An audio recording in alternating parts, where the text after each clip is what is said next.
기원전 613년 초나라에서는 장왕이 왕위에 올랐습니다.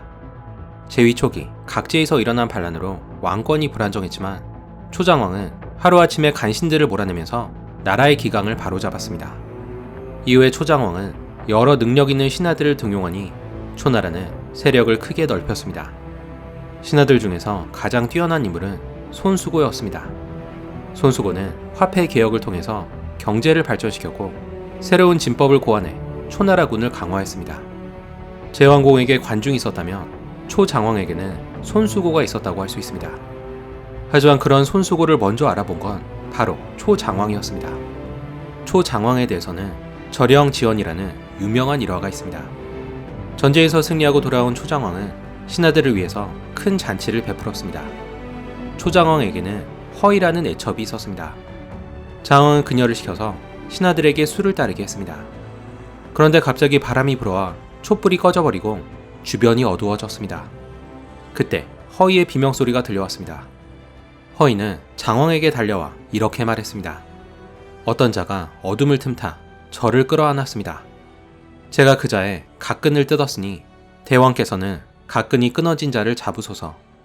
하지만 장왕은 범인을 찾으려는 대신에 모두에게 각근을 끊으라고 말했습니다.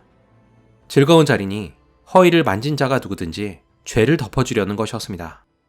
그렇게 참석자들이 모두 각근을 끊어버린 후에야 촛불이 켜졌고 사건은 그대로 묻히는 것처럼 보였습니다. 그로부터 3년 뒤 초나라는 진나라와 전쟁을 벌였는데 이때 한 장수가 큰 활약을 펼친 덕분에 초나라가 승리를 거둘 수 있었습니다. 전투가 끝나자 초장왕은 그 용사를 불러서 그가 누구인지를 물어봤습니다. 그러자 그는 이렇게 말했습니다. 저는 오래전에 죽었어야 하는 몸입니다. 3년 전 연회 때 폐하의 애첩을 희롱했던 것이 바로 접니다. 그런데도 대왕께서는 참으시고 절 죽이지 않으셨습니다. 전 항상 그 은덕에 보답할 날만을 기다려왔습니다. 그리고 이를 가리켜 각근을 끄는 연회라는 뜻인 절영지연이라고 하는데 남의 잘못을 눈감아주면 반드시 보답이 뒤따른다는 교훈을 담고 있습니다. 기원전 597년 초장왕은 정나라의 도읍인 신정을 포위했습니다. 정나라가 초나라를 배신하고 진나라와 동맹을 맺었다는 이유였습니다. 정나라의 군주 정양공은 진나라가 원군을 보내주길 기다리면서 3개월을 버텼지만 원군은 끝내 오지 않았습니다. 마침 진나라는 진경공이 즉위한 지 얼마 안 된 어수선한 상황이어서 출진이 늦어진 것이었습니다. 결국 정양공은 초장왕에게 항복하고 맙니다. 그런데 얼마 후 정나라를 구원하러 온 진나라군이 모습을 드러냈습니다. 진나라군의 총지휘관은 순인보였습니다. 원래 진나라의 실세는 조돈이었는데 그가 죽자 순인보가 군의 지휘를 맡은 것이었습니다. 조돈이 살아있었을 때는 지휘 체계가 명확했지만 새로 지휘관으로 임명된 순인보는 부하들로부터 신임을 얻지 못하고 있었습니다. 정나라가 항복했다는 소식을 들은 순인보는 더 이상 싸울 명분이 없다면서 군을 돌리려고 했습니다. 상군의 대장이었던 사회도 초나라군이 강성하다면서 군을 철수하는 데 동의했습니다. 그런데 갑자기 성곡이 나서서 이렇게 말했습니다. 진나라가 패자의 자리에서 물러나느니 차라리 죽겠습니다. 단지 적이 강하다고 도망친다면 이는 대장부가 아닙니다. 여러분들이나 도망치십시오. 저는 못하겠습니다. 성곡은 그러면서 자기 부대만을 이끌고 초나라군을 향해 진격했습니다. 성곡의 돌발 행동으로 진나라군은 딜레마에 빠졌습니다. 성곡의 행동은 분명 군율을 어기는 것으로 원래는 엄벌을 내려야 했습니다. 하지만 우유부단했던 순인보는 성곡의 부대가 황하를 건너는 걸 바라볼 뿐이었습니다. 그러자 이를 지켜보던 한궐이 이렇게 말했습니다. 차라리 성곡을 따라 진격하는 것이 낫습니다. 그러면 최소한 이기지 못하더라도 죄를 혼자서 뒤집어 쓰지는 않을 것입니다. 그렇게 진나라군은 마지못해 황하를 건넜습니다. 한편 초나라 진영에서도 진나라군과 맞서 싸울지를 놓고 의견이 분분했습니다. 그때까지 승승장구하고 있던 초나라였지만 이번 상대는 강하기로 소문난 진나라였습니다. 30년 전 초나라는 진나라를 상대로 한 성복 전투에서 굴욕적인 패배를 당한 적이 있었습니다. 초나라의 영웅이었던 손수고는 신중한 인물이었습니다. 그는 초나라군이 오랜 원정으로 지쳐있다면서 군을 철수하자고 주장했습니다. 초장왕도 손수고를 따라 군을 철수하는 쪽으로 마음을 굳히고 있었습니다. 5.3을 필두로 한 강경파가 싸워야 한다고 말했지만 손수고는 듣지 않았습니다. 그러자 오삼은 손수고를 제쳐두고 직접 왕을 찾아가 이렇게 말했습니다. 진나라군을 지휘하는 순인보는 아직 부하들의 신임을 얻지 못하고 있습니다. 또한 그를 보좌하는 성곡은 제멋대로여서 윗사람의 명을 따르지 않습니다. 상군의 수장들이 제멋대로 움직이니 진나라군은 분열되어 있습니다. 그러니 싸움이 붙는다면 우리가 반드시 승리할 것입니다.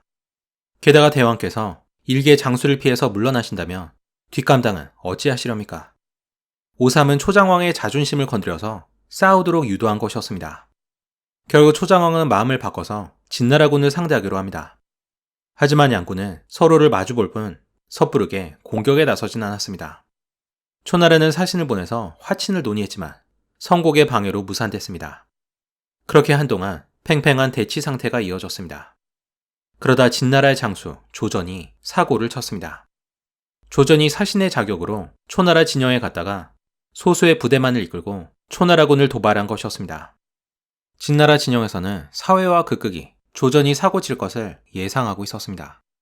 사회와 극극은 초나라군의 공격에 미리 대비해야 한다고 말했습니다. 하지만 성곡은 그럴 필요 없다면서 오히려 빈정거릴 뿐이었습니다.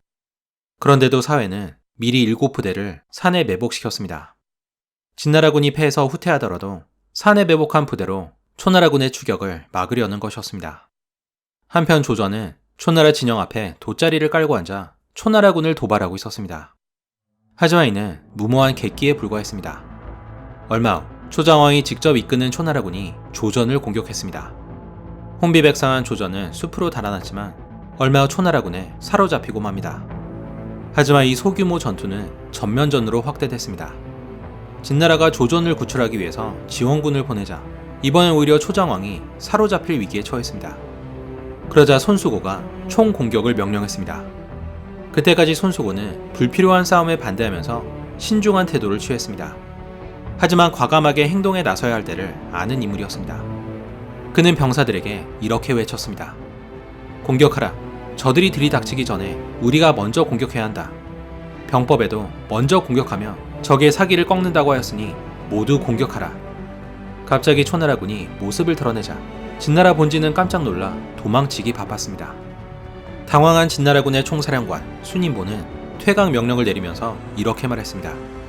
누구든지 먼저 황하를 건너는 자에게는 상을 내리겠다. 그러자 진나라 진영은 앞다투어 달아나는 병사들로 아비 교환이 됐습니다. 배는 순식간에 병사들로 가득 찼지만 뒤에 몰려온 이들까지 어떻게든 배에 오르려고 했습니다. 그러자 먼저 탔던 병사들은 칼을 뽑아들고 배전에 매달린 동료의 손을 칼로 내리쳤습니다. 그래서 잘려나간 손과 손가락이 배 안에 가득했다고 합니다. 이 모습을 지켜본 초장왕은 탄식하면서 이렇게 말했습니다. 백성들이야 무슨 죄가 있겠는가. 진나라군이 무너지는 상황에서 오직 사회와 극극이 지휘하는 상군만이 대열을 유지하고 있었습니다. 초나라군의 공격에 미리 대비했기 때문이었습니다. 하지만 초나라군이 상군에 공격을 집중시키자 상군도 버티지 못하고 퇴각하기 시작했습니다. 그래도 상군이 피해를 최소화할 수 있었던 것은 미리 7부대를 산에 매복시켜서 초나라군의 추격을 저지한 덕분이었습니다. 승리가 확실해지자 초나라군은 도망치는 진나라군에 동정을 베풀기까지 했습니다. 진나라 전차 한 대가 도망치다 진흙에 빠지자 이를 지켜보던 초나라 병사들은 전차를 공격하는 대신에 깃발을 뽑으라고 충고했습니다. 초나라 병사의 말대로 깃발을 뽑자 진나라 전차는 진흙에서 빠져나올 수 있었습니다. 그런데 진나라 병사는 도망치면서 이런 말을 남겼습니다. 우리 진나라는 초나라 병사들이 여러 번 달아나면서 쌓은 경험을 도저히 따라갈 수 없소. 끝까지 자존심을 챙긴 것이었습니다. 초나라 병사들이 이 말을 듣고 어떤 생각을 했는지는 알 수 없습니다. 초나라도 피해가 없던 건 아니었습니다. 초나라의 양로가 화살에 맞아 전사했고 초나라 공자 곡신이 포로로 잡혔습니다. 양로는 진나라에서 데려온 하이의 새 남편이기도 했습니다. 초장왕은 도망치는 진나라군을 밀어붙여서 더 큰 피해를 줄 수도 있었지만 그러지 않았습니다. 성복 전투의 패배를 복수한 것만으로도 충분하다고 생각한 것이었습니다. 그렇게 필 전투는 초나라군의 대승으로 막을 내렸습니다. 진나라로 귀국한 순인보는 진경공에게 죽여달라고 청했습니다. 하지만 진경공은 그를 용서하면서 다시 싸울 기회를 줬습니다. 패전의 원인이 된 성곡도 이때 사면을 받았습니다. 하지만 얼마 후 성곡이 또다시 죄를 짓자 이번엔 성국뿐 아니라 그의 가족까지 몰살당했다고 합니다. 다음 해인 기원전 596년에도 초나라는 팽창을 이어갔습니다. 송나라와 소나라 연합군을 격파한 초장왕은 소나라 땅을 완전히 차지했습니다. 그리고 이듬해인 기원전 595년에는 소나라를 지원한 송나라를 공격해 송나라의 항복을 받아냈습니다. 이로써 초나라는 동쪽으로 세력을 크게 넓혔습니다. 하지만 그로부터 4년 뒤인 기원전 591년 초나라의 전성기를 이끌었던 초장왕이 세상을 떠났습니다. 초장왕의 뒤를 이어 그의 아들 초공왕이 왕위에 올랐습니다. 초공왕도 뛰어난 인물이어서 초나라는 그 후에도 상승세를 이어갔습니다. 그런데 갑자기 초나라의 대신 굴무가 달아나는 일이 발생했습니다. 과거 굴무는 초장왕이 진나라에서 데려온 하이를 후궁으로 삼으려고 하자 반대한 적이 있었습니다. 그래서 초장왕은 어쩔 수 없이 하이를 양로에게 줬습니다. 하지만 사실 굴무는 하이를 마음에 두고 있었습니다. 그런데 필 전투에서 양로가 사망하자 하이는 죽은 남편의 시신을 찾기 위해서 정나라에 가 있었습니다. 그러자 기회를 포착한 굴무는 사신 자격으로 정나라에 들리더니 하이를 데리고 초나라의 적국이었던 진나라로 도망쳤습니다. 사랑을 위해서 나라까지 배신한 것이었습니다. 하지만 어쨌든 굴무는 유능한 인물이어서 진나라는 그에게 높은 관직을 내렸습니다. 이에 배신감을 느낀 초공왕은 굴무의 일족을 몰살하고 재산까지 압류했습니다. 그러자 굴무는 초나라에 복수할 길을 찾다가 동쪽에 한 신흥 강국을 주목하게 됩니다. 그 나라는 바로 오나라였습니다. 오나라는 중원에서 멀리 떨어진 상당히 이질적인 국가였습니다. 그런데 기원전 580년경 주변 국가들을 평정하더니 갑자기 먼 북쪽에 있는 노나라까지 위협할 정도로 급성장하게 됩니다. 그때까지 중원은 서쪽의 두 진나라와 초나라 그리고 제나라까지 포함한 4강 체제였습니다. 하지만 시간이 흐르면서 오나라가 제나라를 대신해 4강 구도의 새로운 일원이 됐습니다. 오나라가 강국이 된 데에는 굴무의 역할이 컸습니다. 앞에서 말한 것처럼 굴무는 초나라의 복수를 노리고 있었습니다. 그래서 초나라를 견제할 방법으로 오나라를 선택한 것이었습니다. 오나라를 찾아간 굴무는 진법과 전술 등을 전수하면서 오나라로 하여금 초나라를 공격하게 했습니다. 얼마 안 돼 오나라는 초나라에 필적할 강대국으로 성장하게 됩니다.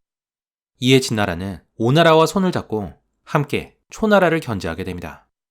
한편 서쪽에서는 진나라가 팽창을 이어가고 있었습니다.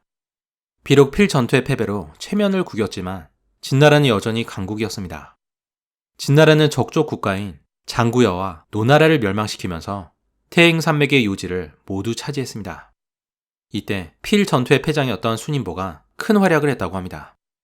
그런데 동쪽에서는 제나라가 진나라를 버리고 초나라와 연대하려는 움직임을 보이고 있었습니다. 제나라는 초나라를 견제하는 북방연합의 한 축이어서 진나라로서는 그냥 넘어갈 수만은 없는 일이었습니다. 그래서 진나라는 극극을 제나라의 사신으로 보냈습니다. 그런데 극극이 제 경공을 아련할 때 웃음소리가 들려왔습니다. 극극은 절름발이었는데 그 모습을 지켜본 제경공의 어머니가 웃음을 터뜨린 것이었습니다. 극극은 매우 수치스럽게 여기면서 제나라에 복수를 맹세했습니다. 진나라로 귀환한 극극은 제나라를 공격하자고 제안했지만 거부당했습니다. 하지만 결국 극극에게 복수의 기회가 찾아왔습니다. 기원전 589년 제나라가 노나라를 공격하자 노나라가 진나라에 구원을 요청한 것이었습니다.